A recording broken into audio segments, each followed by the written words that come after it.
Hello, friends, and everyone in the group Love for Elvis. This is Michael Green from Atlanta, Georgia. And I had put the post up, I guess it was a week or two back, that I had the awesome opportunity to meet Elvis Presley in Jacksonville, Florida, just about 2.5 months before his tragic death. And a lot of you, I got a lot of hits on it. A lot of you, some of you even sent me messages saying, please tell us more about that encounter. So here it is. It was 2 minutes, but it's 2 minutes I'll never forget the rest of my life. So, give you a little background on myself. I was a radio disc jockey for 30 years, from 1977 until 2007.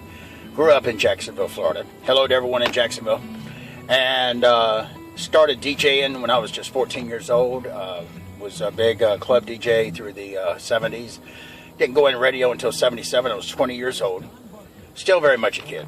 And the first radio station I worked at was located in the basement of the Hilton Hotel in Jacksonville, where that's where Elvis stayed. He always had the entire top floor just for him and his group. So Elvis was, this concert was at the Jacksonville Coliseum, which held like 10,000, a little over 10,000, I think 10,300, 10,500, something like that. And when Elvis came to town, every ticket was sold out. I mean, every seat was sold. And it was, we thought it was a big Coliseum, but now there's arenas, 30, 40, 50 seat arenas.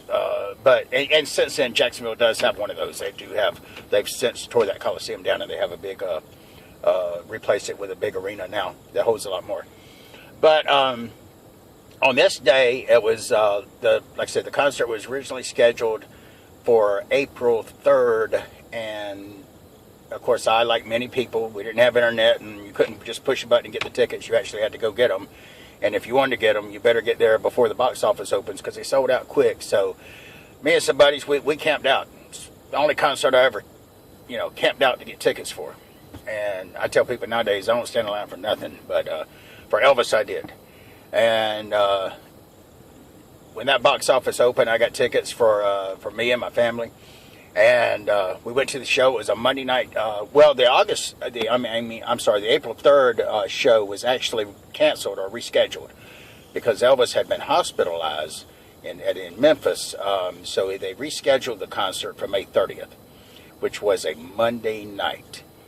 And the next day, May 31st, it was around 7 o'clock in the evening, and we thought Elvis had already left. And there was a lot of people gathered in the lobby of the hotel trying, because they thought he was still there, and they were going to try to get autographs or whatever. In the basement of the Hilton Hotel, there was space. It was a kind of a foyer, and there was 3 doors. You had the service elevator, then you had a glass door, it was a radio station where I worked, and then the exit into the parking garage. So when I came out, when I was leaving the radio station around 7, this was the day after the concert. It was May 31st, and there was a couple of motorcycle cops, a limousine in the parking garage, and there was a police officer standing in front of the service elevator door. And when I come out of the radio station, he says, "You got to go back in. You can't come out." And I said, "Why? I want to go home. My car's in the parking garage." "No, well, you're going to have to wait. Getting ready to bring Elvis down." Well, I wasn't going nowhere after he said that, so I go back in the radio station. And he told me to stay in there. Well, that wasn't going to happen. So I'm watching the elevator, and, they had back then you could see, as the elevator was coming down, you could see, like the floors, it was, 8, 6, 7, 6, on down to the basement. So when it got to the basement, and that bell went off, and those doors slid open, it was Elvis Presley and Joe Esposito. Joe Esposito kind of had an arm lock on Elvis, like he was leading, and Red West, who, as we know, just recently passed away. So it was those 3 and the cop and me, and that was it. And of course, I stepped out and started talking about 100 miles an hour because I was just starstruck. I was doing everything I could just to stand up. And I was like, "Elvis Presley, my name is Michael Green. I'm a DJ. I play your records on the radio. I was at the concert. I slept out for tickets." And Elvis goes, "Oh," and Joe's like, "Come on, we got to go." And he kind of pulled his arm away from Joe. And he says, "Wait, hold on a minute. Hold on." He says, "Slow down, son." He said, "What was your name again?" I said, "Michael Green." And this is what's so weird, so amazing is this is how humble Elvis is, or Elvis was. He stuck his hand out to shake my hand and introduce himself to me like I did not know who he was. And he said, "Well, Michael, I'm Elvis Presley." And I'm like, I know, you know. And I can tell you exactly what he was wearing. He had on designer jeans. He had the patent leather, the zip-up leather boots. He had the tour jacket, the blue satin tour jacket, and with the EP in red. And on the back, it had Elvis on tour 1977 or Elvis tour 1977. And he had the collar flipped up. His hair looked like it had been just blow dried out, but not quite maybe styled yet. So his hair was kind of all down, the sideburns. He had these big rim glasses like he wears. You know what I'm talking about. And then in one of the lenses, he had the TCB logo was in diamonds. And so really all you could see of his face was like his nose, his chin, his mouth. And so he stood there and we talked for, I want to say it was about 2 minutes. And, you know, he asked me, did I enjoy the show? And during this time, a couple of times, Joe tried to lead him on away, and he would pull his arm back, and he said, just a minute, Joe. He got kind of firm with him one time. He said, just a minute, Joe. I'm talking to, you know, this guy plays my records on the radio. I'm going to talk to him. And so, you know, and I said, oh, I just had played in the ghetto earlier, and, you know, so he asked me, did I enjoy the show? And thanked me for playing his music on the radio. And wished me a great career. I told him it was, you know, I was new in radio. It was my first year. He wished me a great, you know, long career in radio. And he said, and keep playing my records. So we had our conversation. And then, of course, Joe was like, we've got to go, Elvis. We have another show. We got, you know, the Lisa Marie is, you know, they was out at the private airport, and we got to get you out there and get you on the plane. So off he went. And I watched him go and get in the car, and off they went. And, of course, I ran back in the radio station, called my mom on the phone. I said, you're not going to believe what just happened. You know, we didn't have cameras back then. We didn't walk around with cameras and cell phones like we have today, so I had no way to document it. I didn't ask him for an autograph. I was so starstruck, I just did not even know what to say. And he did most of the talking. And I was just like, yes, that's right, you know. And it's 2 minutes that I will never forget. And, you know, like I said, I have been a radio DJ for 30 years, 77 to 07. Started spinning records in Jacksonville and in the clubs, early 70s. Grew up Jacksonville, Florida, being a big southern rock town. You know, grew up around the Skinner boys, the Van Zants, all of those guys. So, you know, music has been a major part of my life. I'm 60 years old now, and I'm still well involved in the music industry. And I invite you guys to come over to my page and check it out. And I might be at my limit on friend requests, but I don't have any privacy settings, so you don't have to be friends. You can see my page and you kind of see some what my life has been about.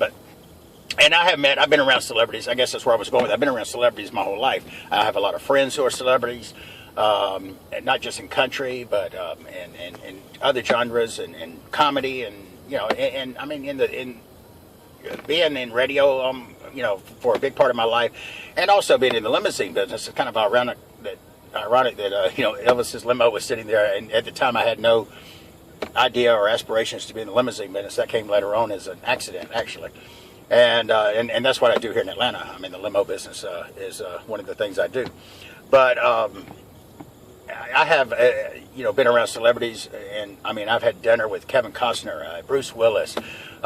You know, I mean, I drove Bob Hope when he was 92 years old in Charleston, South Carolina. He was there for a golf tournament benefit.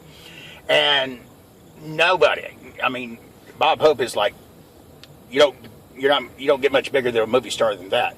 But no one has compared to those couple of minutes that I spent with Elvis Presley in the basement of the Hilton Hotel in 1977 and May 31st.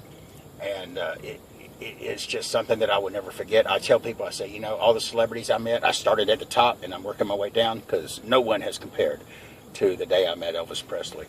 So thank you for the, you know, I didn't expect that many hits, and a lot of people, you know, tell us a story.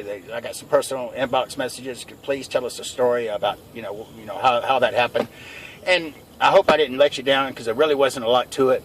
But to me, it was very special. I wish I'd have had a camera that I could have documented it some way, but we just didn't have that technology back then. And people didn't walk around with cameras everywhere like we have that technique like we do now with our phones. But that's 2 minutes that I'll never forget, and I'll cherish that memory for the rest of my life. And then, of course, it was just a short time later, 2.5 months later, August 16th, I was actually driving home from the radio station. And it came across as on breaking news that Elvis had tragically passed away at his home in Memphis. And like everyone else, I was devastated. I had to pull the car over, and I cried like a baby. It was like losing a family member. When I got home, my mom was sitting on the couch. She was crying.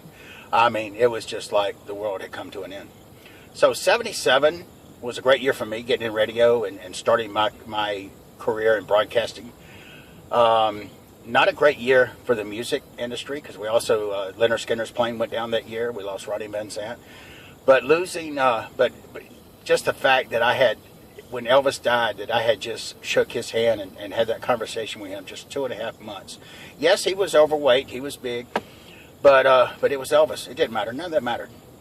And that's just a memory that I just would take to my grave with me. And I hope I haven't bored you with it. I hope it's kind of what you y'all have been asking me to tell the story. So that's it. And I feel very fortunate that I had that pleasure to shake his hand, not once but twice, because he also shook my hand as he was leaving. Again, he said, "It's very nice to meet you, Michael. I got to go on. We got to get to another show," and off they went. And so that's it. That's how it happened. So that was in Jacksonville, Florida, in 1977. Hello to all of my friends in Jacksonville that may be a member of this group, and I'm honored to be a part of the group. I'll try to post some more stuff, but I didn't expect that much of a response off that. I just kind of threw it out there on a whim, and everybody wanted to hear the story, so I hope I didn't disappoint you. So that's pretty much it. That's the day I met Elvis in 1977. So keep Elvis alive in your hearts. He lives forever. He'll always be the king. There'll never be another like that man. Michael Green, Atlanta, Georgia.